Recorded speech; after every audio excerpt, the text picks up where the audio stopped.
Alright guys, so I thought I would shoot a bit of an update video on, well, mainly the core of it is to go through my latest cooling system upgrade.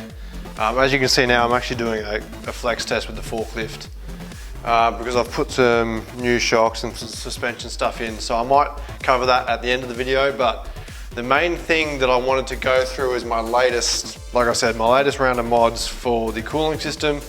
And I've just been for a good kind of 2-hour drive through some pretty tough, under load on the freeway where temps are normally the worst, and also kind of slower stuff like 60 to 80 k's an hour, uphill, high load. So I've done some good testing and everything's going really well. I'm actually pretty happy. So I guess I'll run you guys through kind of what the differences are. You may have already seen if you follow us on Instagram and Facebook. So if you don't, make sure you go and follow us at Boosted Built Garage.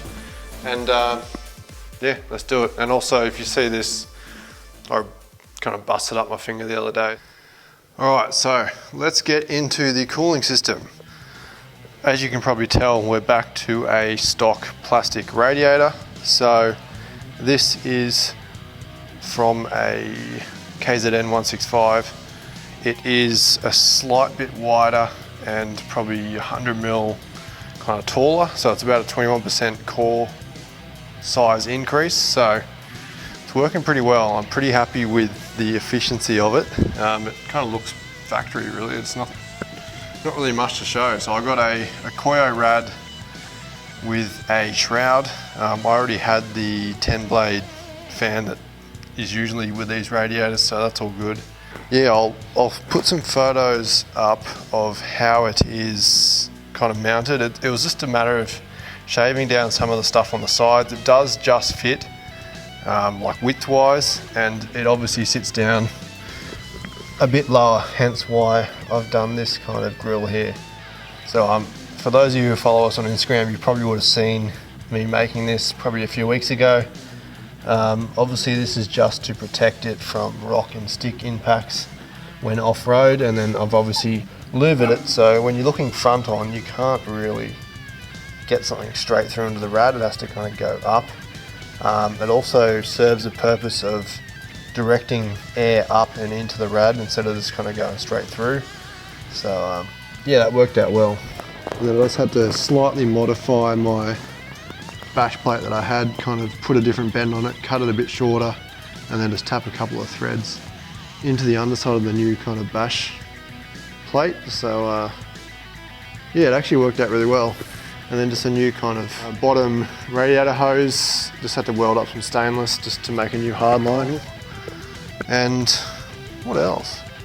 That's pretty much all there really is. It fit pretty nicely. This hose is just a tiny bit too short now. I may have cut that down before, I don't know, but I suppose while I'm here I've just done some hard lines to mount up my Wilwood proportioning valve. So on the last trip I had an issue with my wheel bearings. Well, it's been a long kind of cumulative issue, but Ben put it down to basically too much heat, which was from no rear brake bias, which I took the factory one out because I thought it was causing a problem, and then I never put it back. So now I've got this Wilwood one, and I've got basically infinite adjustment of the rear bias. So I just had to make up a couple of new hard lines. So this one here that's coming out, that's going to the rear, and then this one here that kind of crosses over, comes into the proportioning valve that comes out of the master cylinder. Then you've got your knob that you can play with the bias. And yes, if anyone is wondering about this thing on my finger, it is actually a 3D printed splint. I forgot, I also did the engine mounts on this, which was, oh my God, total pain in the fucking ass. For anyone who's done them, basically have to pull everything off. Like, that's why I did it, because I was I put a new alternator on as well. But yeah, you basically have to pull everything off both sides really, because the mounts for the engine mount go along the whole side of the block essentially. So I did them. I'm glad I did, because the one on this side was completely sheared off. I'll go, I don't know if I've still got it or whether I threw it out. Anyway, I'll put a photo on the screen anyway. Yeah, you can kind of see my stainless kind of line down there. All right, so let's go over some specs with basically this new rendition of the cooling system versus my old one, which was a stock size LLN 130 rad, but it was the aluminium one, so it's thicker. A lot of you guys say that they don't flow as well. I don't know, I've always liked my aluminium radiators just because they're more rugged. You can repair them, unlike plastic. I mean, you can to an extent with plastic, but I mean, if your end tank kind of explodes or whatever, there's not much chance of fixing them. So I've taken what you guys have kind of been suggesting on board and got the Koyo rad. It's a bit thinner. It's actually not that much thinner. It's obviously going to be a much kind of more efficient, better designed core than, you know, your Chinesium aluminium radiators. But you know, obviously I've changed a few things, so I can't pinpoint exactly what made the difference. So I went for a good drive along the freeway. That's where the temperature issues normally show their head, albeit the ambient temperature is only about 20 degrees now because we're coming into winter. But I have done this same drive around the same time of day. It was about, you know, dusk, so it was getting a bit colder. And I do remember the kind of benchmark figures. So up one of the really long hills, like 5th gear, I'd be kind of starting off around 3000 where it's in its power band, then it would kind of drop off maybe down to 2500 or something and start lugging a bit. What we've found as well on the last trip, Ben and I were kind of just radioing back and forth, talking about certain loads and the EGTs and the AFRs. So it does look like we can pull a bit of fuel out in some of the spots. Maybe when we first tuned it, the throttle positions that we thought were going to be in cruise slightly overlap, well, slightly, the power, I guess the throttle position for the power, where there's more fuel and more boost, slightly overlap into some of the cruise sections. So if I kind of kept the EGTs at around 450 degrees Celsius, that's before the turbo as well, the coolant temps would stay pretty well under wraps. But once you start to kind of get into it, and obviously this is all mapped off throttle position and a couple of other variables, the car is making, you know, more than double basically what stock is. So there's more heat there, there's more boost, there's more EGT, and if there's wasted diesel that's just going and creating temperature, that's obviously going to soak through the cylinder walls and just soak into the engine and just, you know, make it into the cooling system. So the tune is part of it. That'll be the final kind of thing that'll get everything perfect. But long story short, what I saw, I didn't see anything over 90 degrees Celsius, which is kind of, I've never seen on such a sustained kind of hill climb, 5th gear, high load. So that's really good. It was actually about 88, the top that I saw. Whereas beforehand, I would have been seeing somewhere like, I would have been at like 100, maybe 102 by the top of that hill with the same kind of ambient temperatures. So to me, that's a pretty good sign. We do have 21% extra cooling efficiency, I suppose, due to the size of the core, and also the core design may be better as well. Remember, this is also deeper, so we've got that air now coming up underneath and into the radiator core, which is also going to help. And yeah, even on the slow kind of hill climb stuff, where I was doing probably 60 to 80 Ks an hour, you know, prolonged kind of three grand, well, depends what gear, but anywhere between, you know, 2800 to 3500 RPM. On full noise the whole time, basically. I didn't see anything over 90 degrees. So I haven't yet been able to get the temp up over there, albeit the ambient temperatures aren't that high, but it's looking promising. And I think once the tune is kind of finally sorted, because this tune, like I don't know whether, I think this is still kind of like a street tune that we did years ago, back when we were originally kind of getting the Unichip set up in this. So it hasn't really been back on for a dyno tune since it's been intercooled and a lot of other stuff. So it'll be interesting once Ben's got some time and I can be bothered, we'll throw this on the dyno and do a kind of fine tune. And that should, I think the cooling system will handle things pretty nicely then from what I've seen so far. So yeah, for those of you at home who are having cooling issues and kind of want to know the best steps, my advice would be another bottle of oil in your clutch fan hub. I did that, and it's kind of dropped the temperature, well, not the temperature, but the RPM that you can really hear the fan start moving air. It's dropped that down from maybe 3,000 to 2,500 RPM. So it hasn't sucked too much power, albeit I do have a lot more power than stock, so I don't really feel it too much. On a stock car, you may feel it, but it's one thing to do. So it's probably not the first thing to do, but I'll just kind of rattle them off. I'd say a bit more oil in the clutch fan, 10 blade 1KZ fan. That made a big difference on my car, if you probably saw in the previous video. Radiator,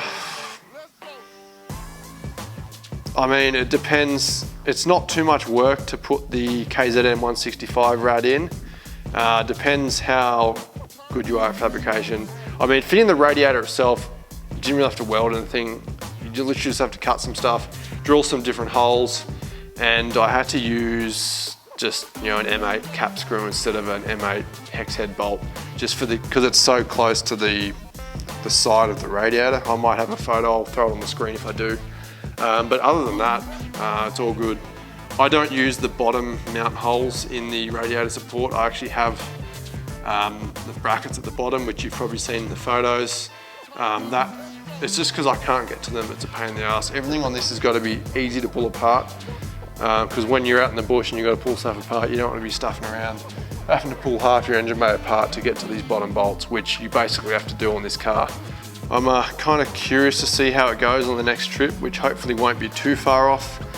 We are coming into winter, so it's not going to be as bad as what it would be in summer, but it is kind of trending to looking a lot better, and you would expect so with, you know, 20% extra cooling capacity.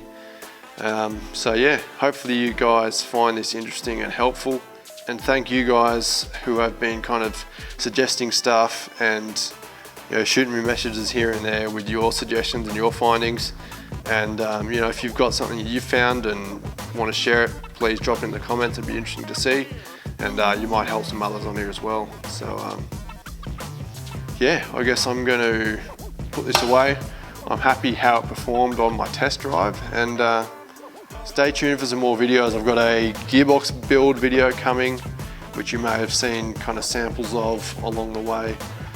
And also some new product releases like the front end geometry stuff for these, and also for the Land Cruiser guys, the HF1, HF2 transfer case handbrakes with the electric calipers, and then I think I'll also start offering the electric calipers and the controller that I designed for the N60s, N70s as well. Albeit for the N60s you will have to modify the caliper. I've had to chop parts of it off to clear the tail shaft, but N70s should be right because it's a two-piece tail shaft, so the front section kind of stays horizontal, essentially doesn't move around like, you know, a single piece. So yeah, stay tuned, follow us on Facebook, Instagram, and yeah, I'll see you on the next one. Look at this flexi boy. We've got a fair bit in the back now, so we've got longer Superior 80 series 4-inch shocks. So these are a 675 open and a 410 I think closed. So I've had to extend the bump stops, as you may have seen on Instagram. I've actually discovered I'm going to have to take them a little bit longer just because I don't know if you're able to see, but over here that shock there is just bottoming out. I've actually put an O-ring on these like you do with like your motorbike or push bike forks to kind of see how deep in compression you're going. So I can, once I've got the bump stops sorted, I can check kind of along the trails to see kind of what I hit in real life. But yeah, I've probably gained another 100 mil of droop or down travel in the back here, which is pretty awesome. And then yeah, basically got to sort out this dirty front end. There's just pretty much zero flex in the front, as you all know. Torsion bars and these IFS are pretty crappy.